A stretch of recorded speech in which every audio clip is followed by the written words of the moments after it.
was like, I don't want to continue doing this. And she's like, what do you want to do? I was like, you know how much fulfillment I get out of mentoring professionals. That's what I want to do. She's like, and do you know that this is going to work? But I was like, I don't want to regret it for the rest of my life. When I get to the end of my life and I look back, I don't want to regret it. So I want to give it a try. My wife stood up and she said, I give you my blessing, but I ask you to please do not leave us without food on our plates. My response was, God willing, everything will be all right. It's going to be 4 years now. That's a beautiful story. I mean, just just being able, it's something that I've been married twice, and it's something I have in my second marriage. Just being able to like collaborate with your partner. Too many people in relationships they talk about compromise, but compromise, by definition means somebody gives something up.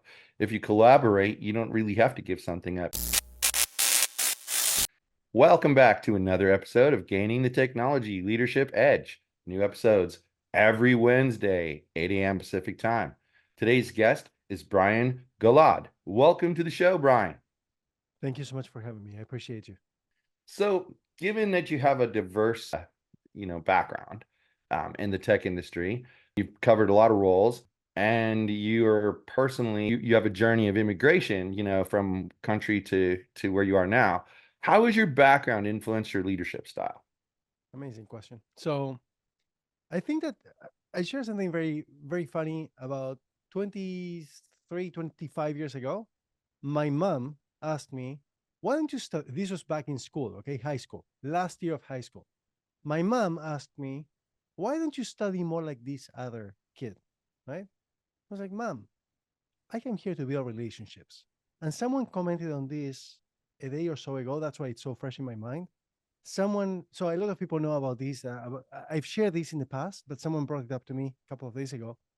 For me, it's all about building relationships. It's about really empowering others, learning about others, listening to them, understanding them, and wanting to be of service, of purpose, of making sure that when someone spends time with me, they find it valuable, that they are able to take something away, that they can grow, they can feel more positive about themselves, about the future, take something tangible to be able to take some action.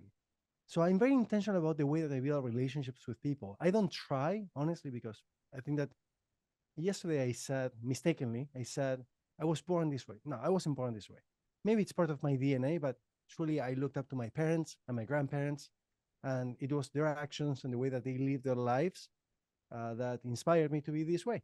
And that's why I build relationships this way. And I think that through this, it's my leadership style, which is about truly getting to know people and serving them and making sure that they feel comfortable, that they feel the best. So when I walk away from a relationship or from sharing a moment in time, they're like, wow, I really enjoyed my time with him. I want to meet with him again. So leaving an impact is Yeah, important. absolutely. Yeah. So tell me a little bit about your business and what it is that you do.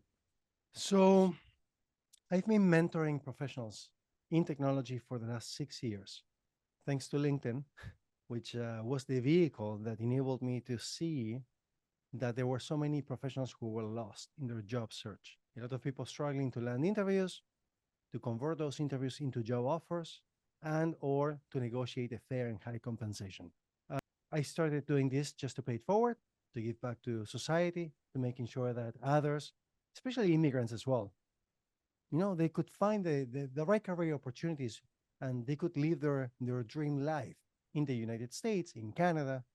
And I was doing this just to give back, just to pay it forward. But then my wife got really upset at me for lack of better word.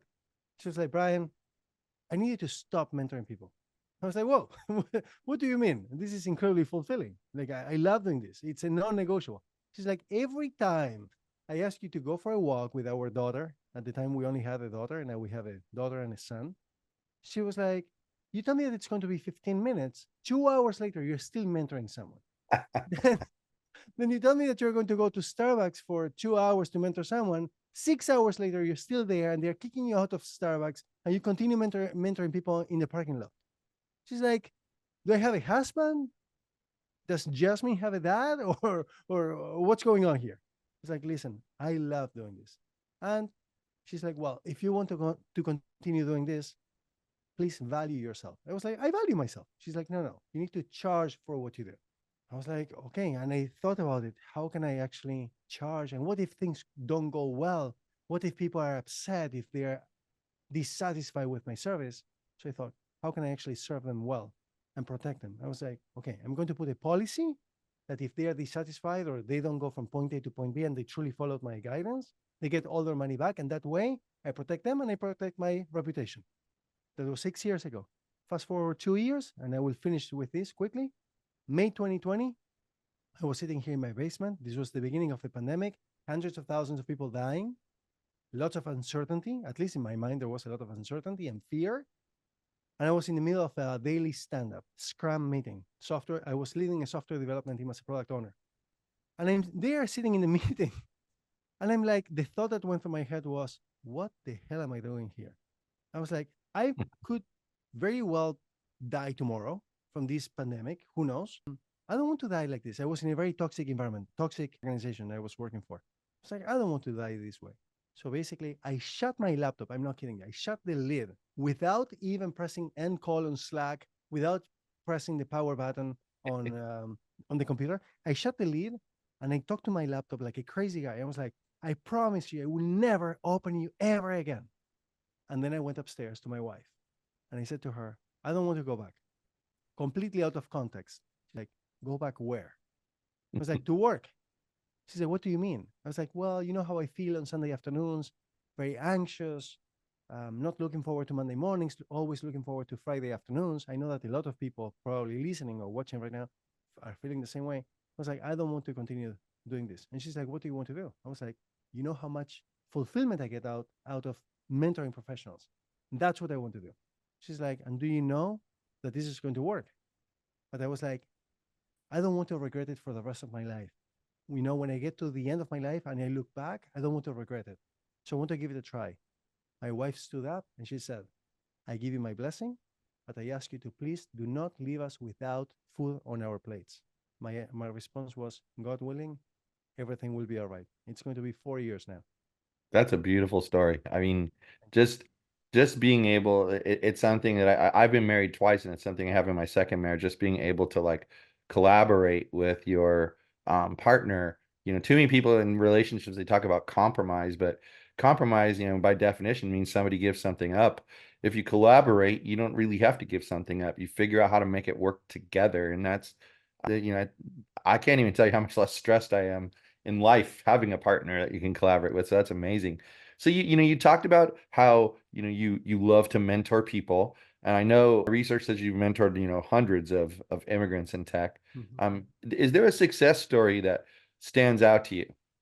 I take so much, honestly, it might sound cliche or it might sound like marketing, but I tell you, I take so much pride in every single one of the stories. I can tell you every single person, every single professional who came to me, where they were at when they came to me and the transformation and where they are at now. I feel in some way, like I can tell you a story. If you want me to tell you a story, I can tell you a story. But I feel in some way, if I were to just call out someone, I feel like it would be, it's like if you ask me, Brian, who's your favorite child? Right? It's impossible. Right. I can tell you tons of case studies. I can tell you tons of stories. But if you ask me, is there one that really stands out? Sure. I'll tell you this. I'll tell you one thing. And this is so important for anyone listening or watching in the future. When you build relationships, there are people in life who truly stand out. And I was referring to this earlier. This is how intentional I am about walking down my life. I want people to remember me in a positive way. There are people that I've mentored who stand out more than others. But why? And the reason is because of the way that they put themselves out there, how they presented themselves, what they invested into this relationship, how much they kept in touch throughout this mentorship process. My intention is always to build a long lasting relationship and even turn them into friendships. But not everybody's interested in that. And that's okay. But my intention is always to give them the opportunity for that to happen. Some people care for that and some people don't. And that's So you had mentioned at one point your wife coming to you and saying you need to stop mentoring people that it's taking up too much of your time. Mhm. It's funny because those kind of things sound familiar to me when I was getting started in tech. I'd have people, can you help me with this tiny project? And then I'd go and I'll be back in an hour. And like 5 hours later, I would show back up. So yeah, I totally relate to that. But with your commitment to giving back, okay, leading your company and being a family man, how are you balancing your personal life and your business life? I thought that you were going to ask, what about your work-life balance, right? And I don't know if there is such a thing as one starts and the other one ends, or Right. someone like that. For me, it's like everything is so mixed together. I'm sure I do get in trouble with my wife, who is like, you're always checking if you can serve someone, if you can reply to someone.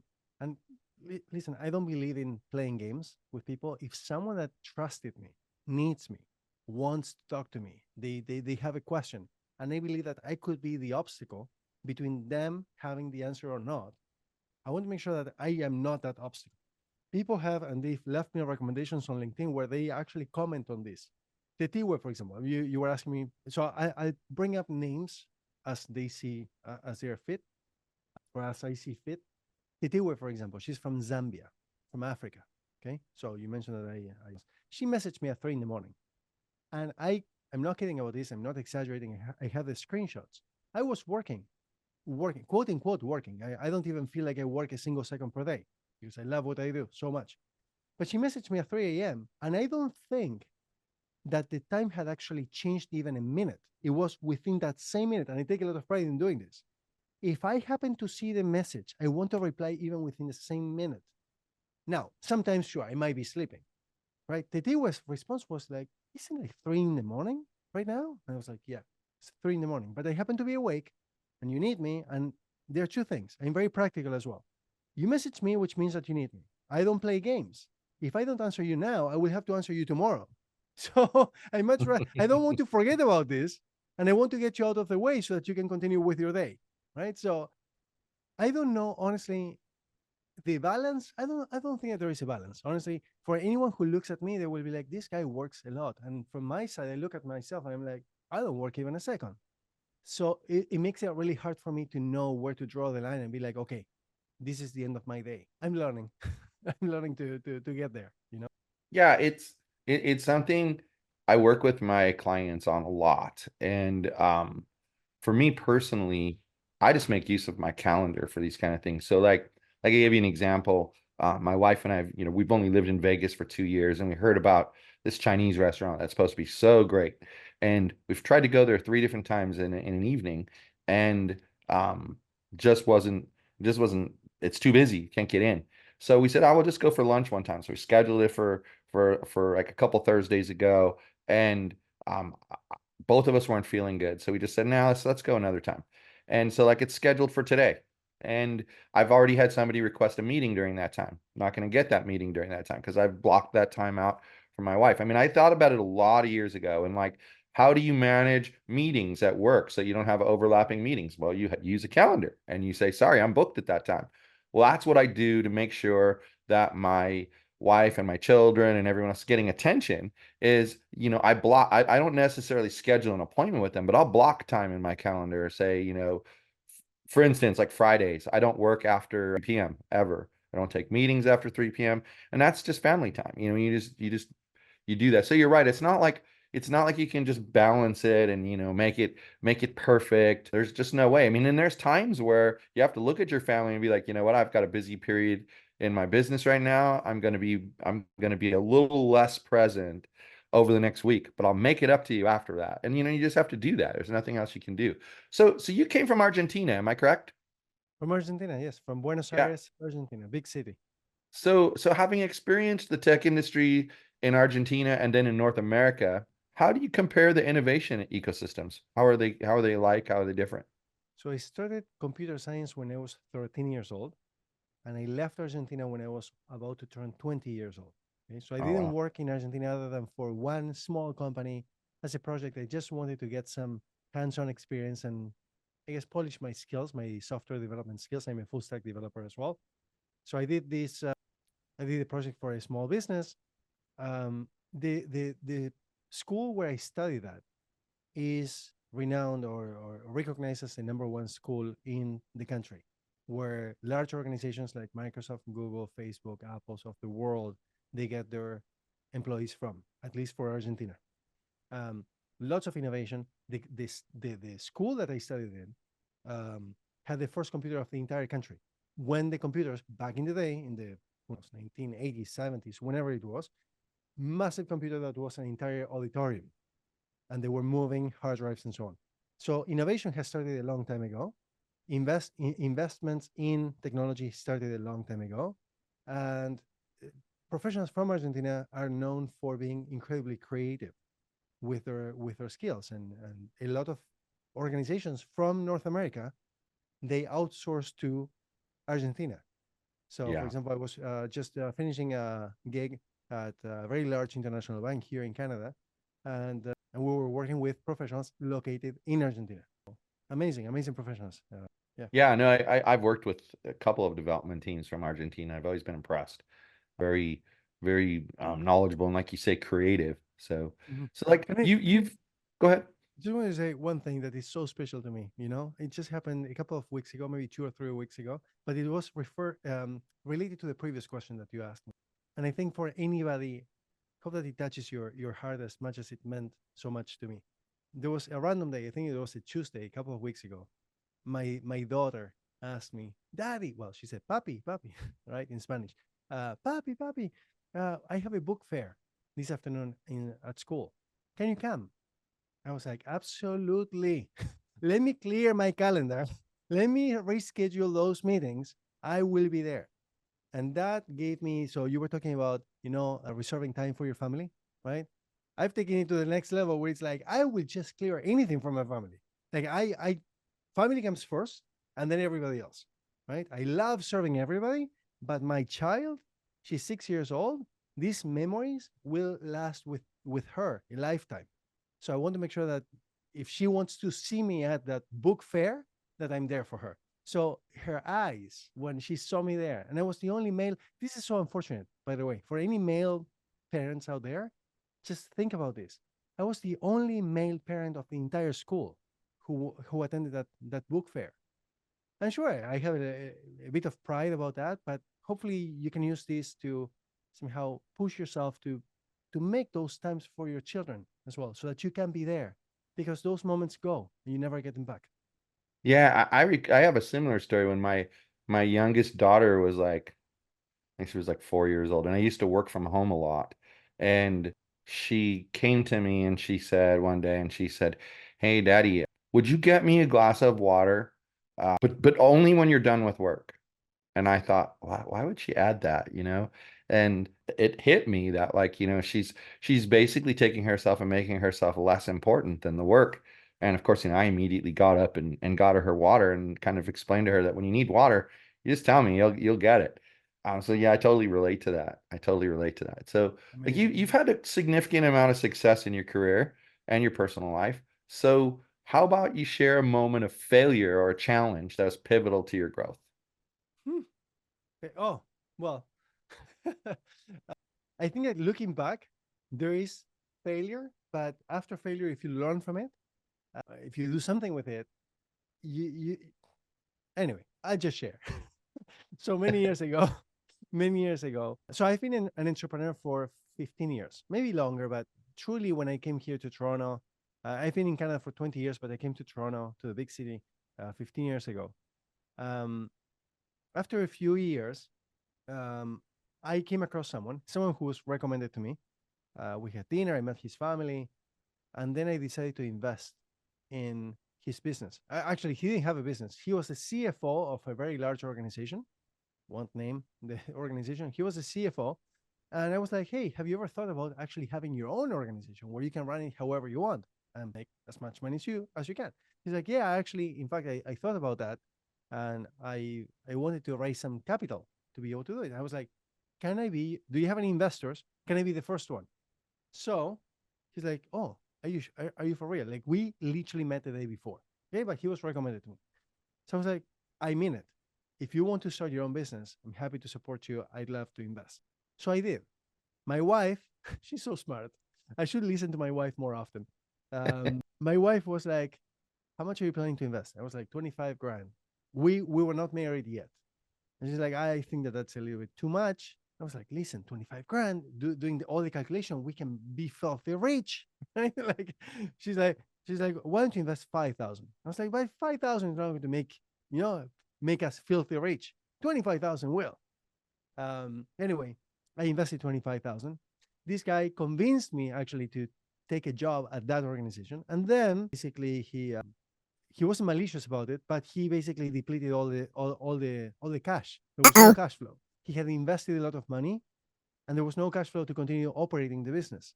And I found myself after so many years of working here in Canada for the first time ever unemployed. Not because I was laid off, not because I was fired, but because I had invested in a business and the person that I was looking up to wasn't able to run the business well. So anyway, it hit hard for me. I was planning my wedding. I had to pay for my. I was planning to pay for my wedding. So it took me a weekend, just a weekend, to get over this and be like, I need to pick myself back up, and I did. And then within a week or so, maybe 2 weeks later, I was back on my feet. But that was a big moment of. It was like a punch on the face. Like, Brian, what the hell did you just do? Like 25 grand that went nowhere. Having said that, looking back now, at the moment I didn't understand what I was going to learn from this, but at the time I was a full stack developer doing production support for an organization, a very large multinational here in Toronto. And then because of that decision, then I went into becoming a business analyst. I was able to become a product owner, leading software development teams. So at the time I didn't understand the magnitude of how this was going to help me. But looking back, I'm like, thank God I made that risky move, that investment.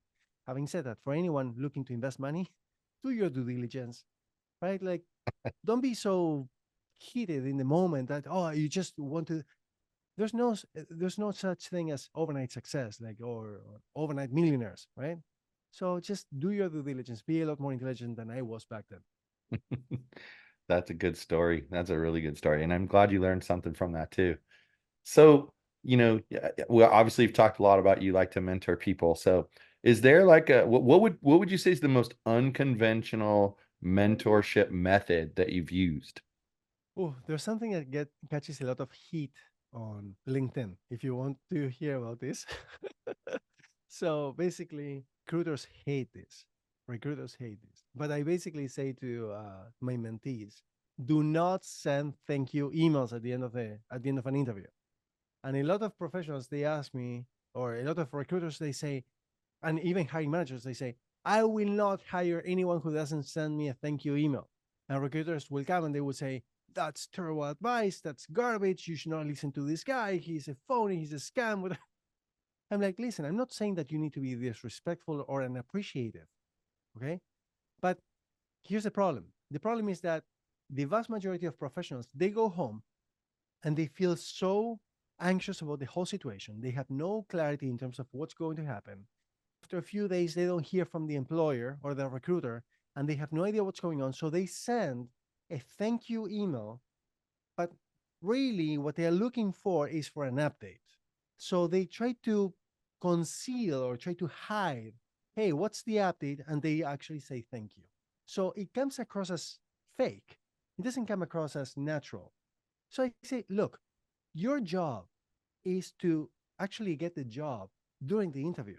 Once you left, that's it. You've done your job. You cannot change anything. So focus on truly going there to build that relationship. And I am the first one that will say, when you first come to that interview, say, thank you so much. Hi, how are you? First of all, thank you so much for having me. I appreciate your time. Say these things. The person on the other side will have no idea that you're truly that appreciated. And before you leave, again, thank you so much for making me feel so comfortable if you truly feel that way, right? Thank you so much for making the time again for me. I appreciate it. I appreciate the way that you handled this or how you interviewed me. Thank you so much for everything that you've done for me so far. I appreciate you. Okay. So I'm not saying that you should not say thank you, but if you want it to be impactful, say it right there and then. And then you do not need to send that thank you email looking for an update. Why? I tell you, I have one of my mentees. You asked me earlier about, do you have any stories? Now, Adriana. Adriana is from Mexico. She lives in Vancouver, British Columbia. 7 job offers in 7 weeks. Okay. She didn't even have her PR, her permanent residence, and she was hired by the government of Canada. And then within a month, she left the government of Canada because she got an even better job. And now she was let go after about a year. She was let go from that job. She had an interview a couple of days ago. Before she got home, she already had a job offer waiting for her in her inbox. So the job is not for you to go from round to round to round, hoping that eventually they choose you after comparing you to everybody else, like if you were sardines or I don't know, whatever, something, fish or a commodity. Your job is to truly build that meaningful relationship face to face. And then when you get home, you will have that offer waiting for you. It does happen. For anybody who thinks that, oh, Yeah. but that's utopic, no, it's not utopic. If you really know how to build relationships, like I was saying in the beginning of this interview with Mike, if you know how to build relationships, these things happen like this. Because the employer will realize that if they don't give you the job offer, somebody else will. So they want to act first. Yeah, I actually had a situation years back where I was doing some contract work and I went for this interview, and I have the same philosophy. I like to thank them for their time, at the end of the interview, and thanks for the whole process, how you've treated me. Really appreciate the opportunity. Because there's something about just doing that face to face that makes more sense. And then I didn't hear from them for a long time, 6 months. And then they contacted me and said, "Yeah, we're ready to get started." And when I came in the first day, the hiring guy said, "I almost didn't hire you for this because I didn't get a thank you email for the interview." So you know what I asked him? How long did it take you to contact me from when we had that interview till now? I don't know, a long time. Yes, you didn't send me a thank you email saying thanks for coming in. So I thanked you, if you'll remember, I thanked you at the interview. And he was like, "That's a good point." And then as time went on, I was there for almost a year at that contract, and he and I went out to lunch numerous times, and he actually one time asked me about that comment. And I said, "Well, if you think about it, it's kind of strange to not hire somebody because they didn't send you a thank you email. I mean, if they fit, they fit. But by the same token, couldn't I have said, I don't want to take the contract because you didn't thank me for my time?" He's like, I never really, until you said that, I never really thought of it that way. And I said, yeah, because as a person doing the hiring, you're thinking of it as a one-way street. You're hiring me, but I'm also agreeing to work with you. And it has to go both ways, or the whole process never works out. We end up going our separate ways. And the look on his face was just like shock, like no one had ever told him this before. And it's honestly, it's what I find when I work with my tech executive clients. A lot of them have come through the route like you and I, where they were software developers and they rose through the ranks. And not everybody's like we are. I mean, you're a very personal person and you're easy to talk to. A lot of tech people are not. They're very awkward, and they don't say very much, and that's what makes it awkward. You ask them a question, they'll give you a one-word answer, and then it's very quiet. But having that ability to lead just doesn't get taught to them as they're going through the process. And then one day it's like, here, you're now going to manage this entire department. How? I don't know how. And so there's just stuff people haven't been taught. And so, but in any event, I think go ahead. Go ahead. I wanted to say that you you need I mean, you can be in a position to manage people, but another thing is to lead people, right? Right. You might be a manager because you have the title, but you're not necessarily the leader. You might be listening to someone else because you haven't earned that leadership, right? From them. They need to trust you, they need to believe in you. They need to empower you. I mean, if you are in that position, whether you're a manager and or a leader, you need your team for you to be able to succeed. And a lot of people don't realize that. We're not working in silos or we're not working independently. We're working with a team. Even I, as a product owner, when I was leading software development teams, I need my developers, I need my QAs, I need my Scrum Master, I need my architects, I need everybody to support me and to do their job and to really believe in me and to trust me that I'm leading them the right way and that I truly have their best interests at heart, right? That I'm giving them the credit when they are doing the things, that they feel appreciated, cared for, that I'm treating them, they feel respected, right? These, it's so simple. Life can be so simple, but people overcomplicate things, or they're unintentional about making the most out of any relationship and any situation, which is unfortunate. But for anyone who wants to be a leader, all it takes is for you to wake up tomorrow morning and to want to put that hat on that says leadership. I'm a leader.